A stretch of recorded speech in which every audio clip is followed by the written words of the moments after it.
Yes,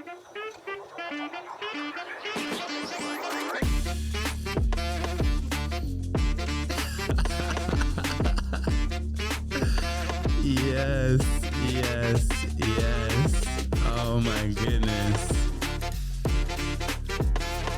So happy. So happy every time this comes on because we know that what's coming next is the Axé All Day podcast. Family, I'm so happy to have you here.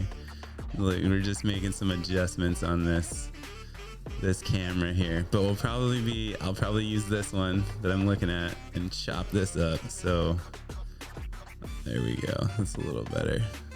It's a little better. Yeah. All right. Awesome. Oh, okay. So look, haven't recorded in a few days. Maybe you're wondering why. Well, I'll be honest with you. There is a tendency inside of me to work really hard and get a little bit exhausted. And in the past, I maybe would have been like, you know what? I'm exhausted and I quit. Right? And we're going to be talking about some imposter syndrome today, and we're going to be talking about quitting today. That's really what's coming up for me. And we'll just start with that. But first, what we're actually going to start with is a poem that I wrote that I would love to share with you guys.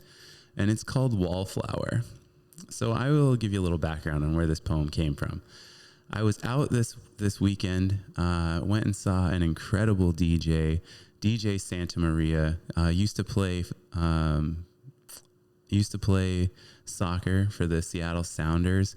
Great human being. Met him after his set, got some pictures, quick chit chat. But just the medicine that he was providing to all of us that night was just so incredible. And when you're in that environment, there can be a tendency to, for some people, I notice they'll just pull off and they just sit on the sidelines all night.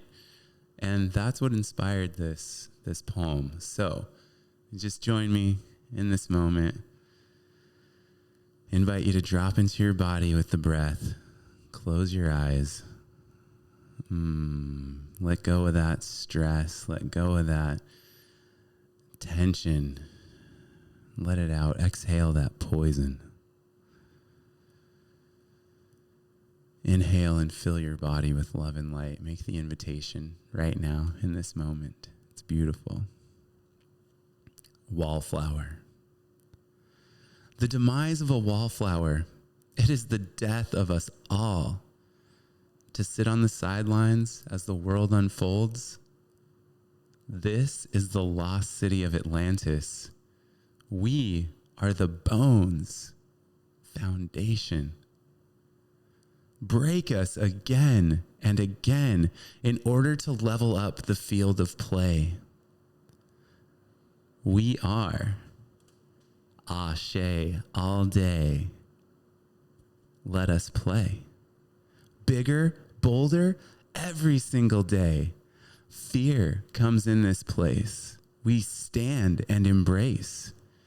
Integrate with love. Finally understand. We've been in community with wallflowers.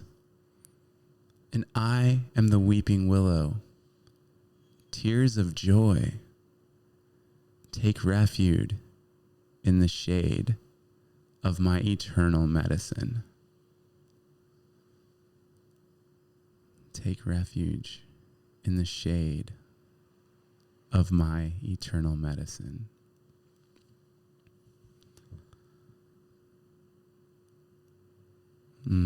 So that came to me after feeling a very intense wave of fear and terror in the night. Yes. A moment where I felt like nothing I do matters, that everything is empty and meaningless, that relationships and the narrative that is constructed is destructive, that this path is lonely, full of terrors, and that I'm not what I think I am or who I claim to be.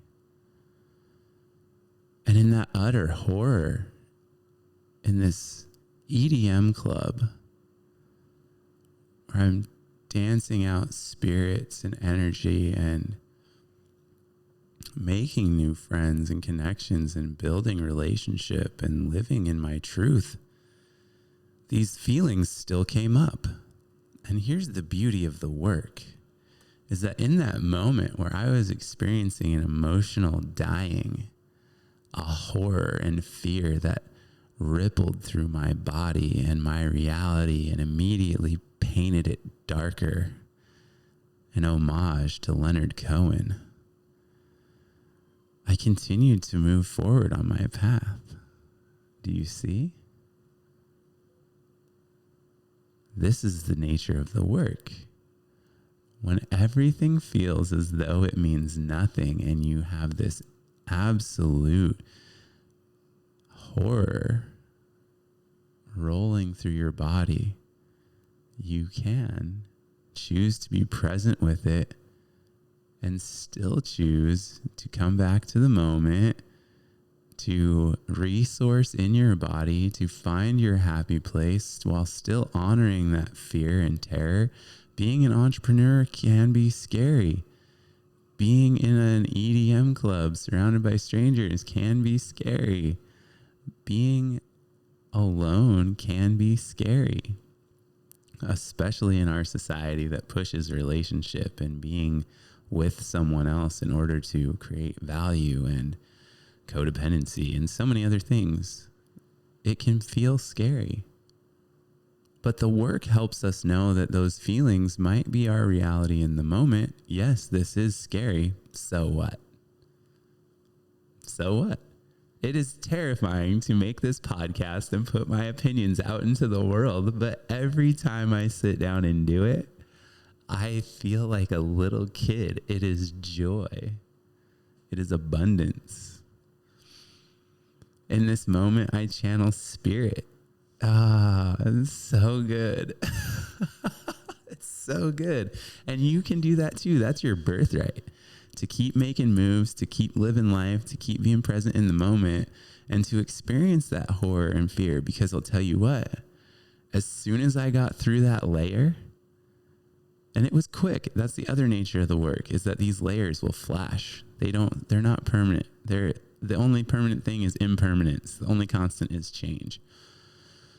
So on the other side of that fear layer, that horror, that fucking death, oh man, I had the best night. I had the absolute best night. Truly, it was so good. So much dancing, so much movement, so much connection, so much joy and tenderness and relating. I made some new friends who aren't even from here. They're from Dallas. I made a deeper connection with an incredible music producer named Tish, who is from Yes Music Productions. Absolutely phenomenal human being. So incredible. And that led to an amazing birthday party at the home of the musician Nuda. I'm going to link her stuff in this. You got to check her out. Absolutely phenomenal and one of the most premium human beings I've ever met. Absolute sweetheart. And when she gets on stage, wow, she transforms into this monolithic beast mode, absolute just divine being. So check that out. She's got a show coming up here in Seattle on the 17th of August. You'll catch me there for sure. And I'm super excited. I'm so stoked. So in that experience of fear, there is the opportunity to be present with that, to grow, to flex some muscles, to get a little bit more comfortable with being in those places, to integrating that darkness, and then to making the conscious decision to really, okay, I've felt this for 5-10 minutes. I've honored it. I've been present. I'm no longer spiritually bypassing because I've been doing my work, and I listened to the Axé All Day podcast about spiritual bypassing. So I used those tools, and now I'm in a place where I can really be so juicy in this fear and in this present moment, and then just move forward into this joy, because it's waves, baby. It's all waves, everything. It's not permanent. And I mean, there are depressive episodes that feel like they will go on forever, but that is, again, the nature of the work of like, how do I keep it moving when I'm feeling so depressed and I'm feeling like I don't have anything to give? And that comes down to discipline and some other things. But today we're talking about quitting and imposter syndrome. So I've just shared a lot with you. And I just want to make sure that it is this recording? Yeah. Okay. So crazy. So yeah, we've got imposter syndrome and we have quitting, and we'll talk about quitting first. Actually, let's talk about imposter syndrome first, because I think that imposter syndrome has the potential to drive people to quit. So I think it'll be a good natural segue. I'm sure you're familiar with imposter syndrome. If you're not, here's a quick breakdown. Imposter syndrome is the condition wherein you feel like you're an imposter, that you're pretending, that it's just an act, that there's a falseness to everything that you do. That could be at work. I've experienced it in many ways. Let me give you some examples. When I published my first book, The 3 Eyes, that night I didn't get any sleep. I poured my heart into that, and it's short, but I laid out very honestly how poorly I had shown up in relationships, how I had been an unfaithful spouse, how I had just really dishonored myself. But I didn't fully have an understanding of what that was doing to me personally. I knew in some ways, but now I've matured more. I've done more work on myself. I've gotten a deeper, more intimate understanding of what relationships are. But the night that I published that, and I worked with a coach to do that first book and some things like that, and it's gotten great reviews. It's a quality offering, but I did not feel like I felt like, who am I to tell this story? Which is ridiculous, right? Because it's my story. Who else could tell it? But that was really one of the narratives, one of the stories going on in my head was like, who am I to tell this story? Who am I to say these things? Who am I to give anyone this advice? And that goes, even further. I was the director of postal operations at Ramstein Air Base, and I had a huge team, largest military postal operation on the planet. And I felt like I couldn't do anything right. And that's kind of the nature of that beast. But it was a combination of that feedback where my work product was being accepted. Everything was buttoned up and dialed in, and I knew my regulations and rules and what was expected of me. And I did my best to show up powerfully and intentionally, but I didn't fit into the system, and that was to my detriment. They could never get me on any of my work product, but just like personality conflict wise, it was not a win for me. And that's okay. I learned a lot, but it brought me to a point in time where I began to question everything that I had learned at a really high level about management and leadership and team building and communication. And these are kind of my greatest strengths. Like it was crazy. And so there were some things I did to try to validate myself. One of them was that I finished a master's degree. I started and finished a master's degree in management and leadership through Western Governors University, a great program. And I did that faster than anyone has ever completed the program. It's self-paced, and it is very robust. Some people tried to tell me that I couldn't have possibly gotten anything out of that education. And I'm like, man, I picked a topic that I already knew a lot about. I've had incredible mentors. One of them is Brandon Allen, and he's from New Work Revolution. Check out his podcast. It's all about leadership. He taught me so much, and I worked directly for and with him for a couple of years. And then our relationship has continued on into the future, into this present moment even. If I were to pick up the phone and call Brandon right now, he may or may not answer, but he would get back to me and we would set up a connection. It's beautiful. He has been there for me. And I learned so much from him, and I respect him so deeply. So I picked a topic and a graduate program that I already knew a ton about, and I had experience with all of it. So that helped me in a huge way to complete the program very quickly. Also, it is a very written focused program. So I had to write a ton, but that is a strength of mine. I am very well written, and I can write about a topic that I know a lot about very quickly. So that really helped me complete the program in a very timely fashion. So that was all for me.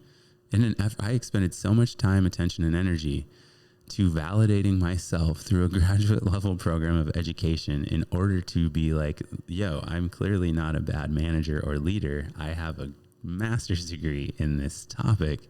What is going on here? And what that did was furthered my level of confusion in that situation. So feeling like an imposter. Yeah.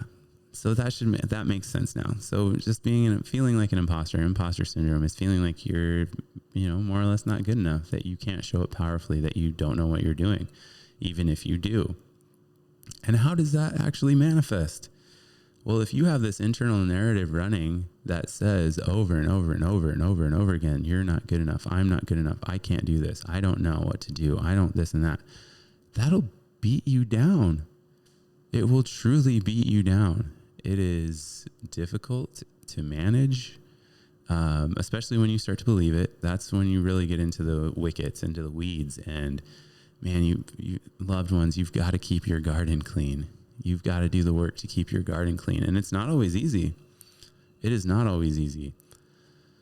But it does require, a really disciplined self-care routine. Some of my mentors recommend a morning power hour. I say I'm not a morning person, therefore I am not a morning person, but I can get up, when I really make the decision, like, all right, I'm doing the morning thing now. I'm up at 5. I'm at the gym by 5:30. I'm cooking breakfast. I'm doing my mobility, all those kinds of things. I hit my morning, hit the ground running, get in that Audible book while I'm working out at the gym so I can just work out the brain at the same time. And these are all means of combating. Actually, let's not combat it, because what we want to do is integrate things. We want to open our arms. We want to love and embrace these challenging opportunities for growth. That's our goal. That is what we're doing. And so we want to integrate this imposter. Everything is there trying its best to help us. So what's acting out of shadow in this moment? What is it? Childhood trauma? Is it mother-father wound? What is it? Is it someone said something to you when you were a kid, or maybe when you were in junior high or high school, college? What is it? Are you able to do that work and find that root cause to get clear on what it is that is driving this imposter syndrome? Are you able to invite that imposter syndrome in to sit by your fire and to really ask it, what do you need? How can I help you? What does it look like to be working together to create this safety? Can you show me? And in doing that, you'll be able to get more clear on things that you can do to help eliminate that process. To eliminate or to integrate that experience. And in so doing, you will be able to level up your game. Now, talking about quitting, and this is something that I've learned from several mentors, very successful people. There is no shame in quitting. I'm going to say this again. There is no shame in quitting. I have quit so many things. I quit my job in Germany. I have quit plenty of other jobs. I've quit businesses that I've started. I've quit opportunity. I've quit relationships. I quit when the things that I do are not things for me. Sometimes that can be really hard to admit. Sometimes when you're like eyeballs deep in a relationship with somebody and you've invested all this time and you have these trauma bonds, it can be hard to quit those relationships. It can be hard to quit a job that's not serving you. It can be hard to quit an activity or a sport or something that you did make a commitment to do. It can be hard to quit writing a book or trying to start a business. But here's the thing. If it isn't serving you and it's not bringing you joy, and you've tried it, you sampled it, and you're like, I don't like the way this tastes, then why would you keep eating it?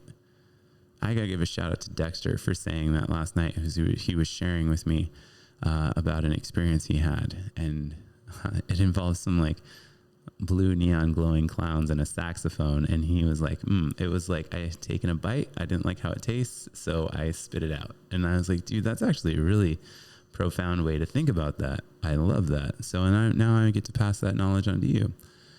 It is literally like there's all these experiences in life that are out there for us to partake in, to taste, touch, smell, feel, experience, sense, listen to, all of the sensations, being with it energetically. You may have noticed, okay, so here's a perfect example. And there was some shame in this for me. Oh man, there was some shame in this for me. I was meant to lead a Black Masculinity 4-week series in coordination with an organization here in Seattle. And we had a few meetings beforehand, did the outline, had the program built, all that stuff, set the price point. Didn't sell a single ticket.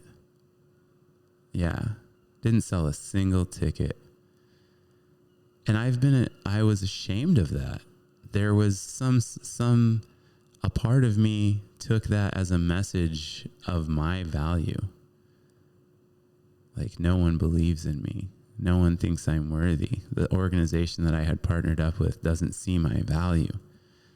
But none of those things are true.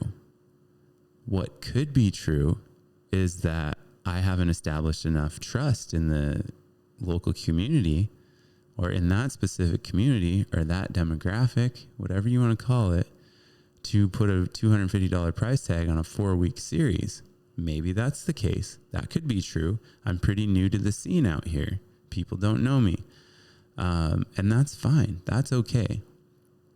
But I got to be honest. I felt like a failure in that. And we sort of quit that relationship, and I haven't pursued that series since then. But so many other beautiful things have come up. And I quit that. Like, yes, I didn't sell tickets, but I could have kept trying to relentlessly pursue that thing. That could have become the thorn in my side, or my Don Quixote monster, right? That I just pursue relentlessly. But that wouldn't serve me. Like, I dipped my toe out. I put out some feelers. We saw what was happening. The market wasn't there for me in this particular moment. And so, okay, it's time to pivot. It would have taken a lot of my time. A lot of my time. I wouldn't have been able to go to the birthday party that I went to yesterday. I wouldn't have been able to go out to see DJ Santa Maria, and so many other things. I would have missed out on the Harbor Island studio grand opening, the open house, which was incredible. I got to hang out with my amazing friend Asher, got connected with a 48-hour film project team. I'm super excited for that. And so there are so many things that have come to fruition because that opportunity resolved in a quitting. And you may be like, well, you didn't quit. It just didn't work out. Like, okay, well, either way, I did kind of quit, because a week or two before there were no ticket sales. And I was like, we need to just pull the plug on this. People aren't interested. We priced it too high, and my heart wasn't in it. And the universe, or creator, source, whatever you want to say, knew that. Right now in this moment, that is not what I meant to do. And I had an experience a weekend ago, right before the 4th of July. I went to Summer Night Moonbloom Festival. That is an incredible festival put on by Aliko Tree. Just a beautiful human being. And the people of conscious community that I connected with there, a lot of them from my ecstatic dance community, it was absolutely incredible. And I got some downloads, and one of them was work harder.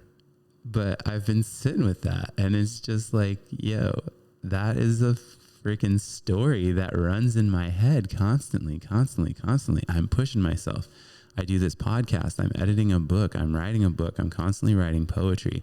I am in an advanced software development boot camp learning Python. We've got group projects this week.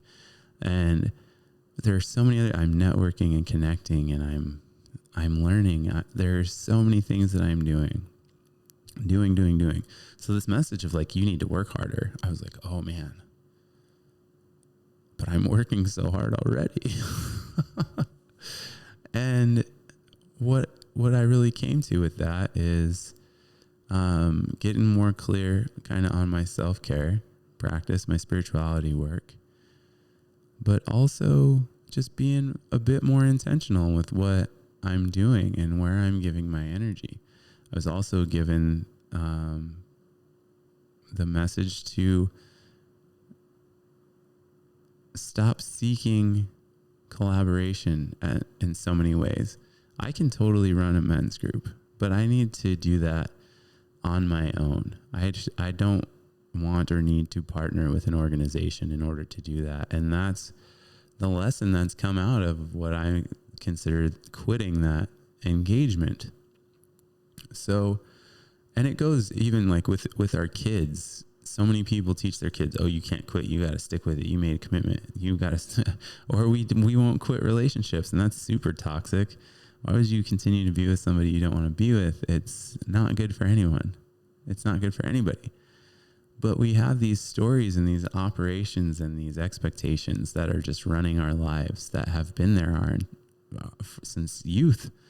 You can't quit the basketball team. You can't quit playing football. And it teaches you like you have to stick with these things and be miserable, even if you're miserable.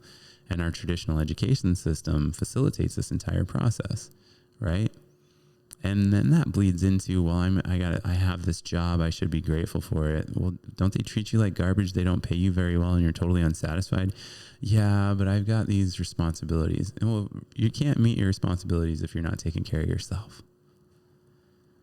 And so that's kind of the message that's come up for me, is to be taking care of myself, to take a deeper look at my ruthless commitment to my purpose. I am in this software development boot camp, and I'm looking at it and trying to analyze, like, how am I showing up here? I'm giving it my best right now. My grades are good. It's a very demanding program. It's incredibly demanding, but does it fit with my purpose? Or am I in a state of fear or an experience of fear and working on a plan B in case this doesn't work out? You know, well, what if it doesn't work out? So what? Do I love doing this? Yeah, I do. I really do. And I hope what I'm sharing with you makes an impact. So that in and of itself is working out for me. And then in that, I hope that it is working out for you, because that is the whole point of why I'm here and why this brings me joy. If I've already made the mistake and I can offer you an opportunity and an invitation to take a look at the mess that I had made in my life and maybe help you make some different decisions, or to see that heartbreak as an opportunity, or to see that walking away from that job as the catalyst that catapults you into 1,000x times better life and opportunity. Every closing of a relationship is 50 other doors opening to possibility. Every single one. And I hope that you can carry that with you today as we part ways. My goodness, this is so much fun. So much fun. And I hope that you guys enjoy it too. Our time together is so important to me. And you got that happy saxophone that just comes in. It gets me every time. It really does. So, do we want to freestyle right now? Is it coming up? Let's see. Let's see what we got.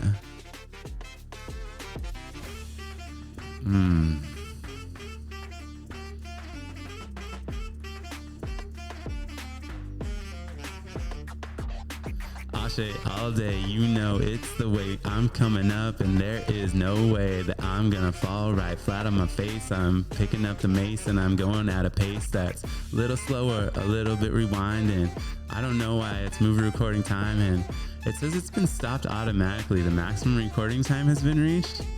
So I was looking over here when the message popped up, and I was like, oh no, it's a little interruption of what I'm doing. I'm over here, volcano, flowing, lava, magma, you know that.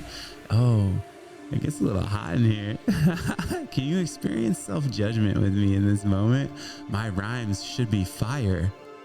Oh my goodness, is this another story that puts me on a funeral pyre when I'm looking like a little bit of a liar? I know that I want to flow a little bit slow, so here we go and break it down low. Oh, that is the happy saxophone, and you know that I love to lay the bone down for a dog to have a treat. You know that I'm so good in the street, so here we go. It's a smile and flow, and I know that when I light up, I glow. So everybody wants to move their feet and do this dance like ooh, yay. It's the Axé All Day podcast. I love you, family.